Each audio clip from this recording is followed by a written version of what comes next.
আল্লাহ ডাক দিয়া বলেন, হাবিব আমি আপনাকে কেমন ভালোবাসি জানেন?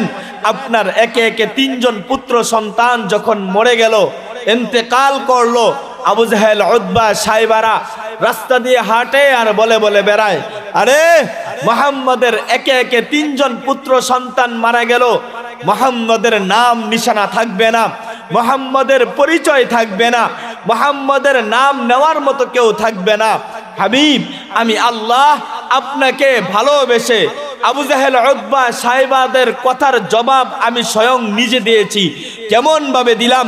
ইন্না শানি আকা হুয়াল আবতার, ইন্না শানি আকা হুয়াল আবতার। হাবিব আমি আল্লাহ জানায়া দিলাম, আপনি তাদেরকে বলে দেন আপনার শান, আপনার ইজ্জত আমি আল্লাহ কিয়ামত পর্যন্ত রাখবো। আমি আপনার শান, আপনার ইজ্জত চিরকাল রাখবো। আবু জাহেল, উতবা, সাইবারাই নির্বংশ হয়ে যাবে। আল্লাহ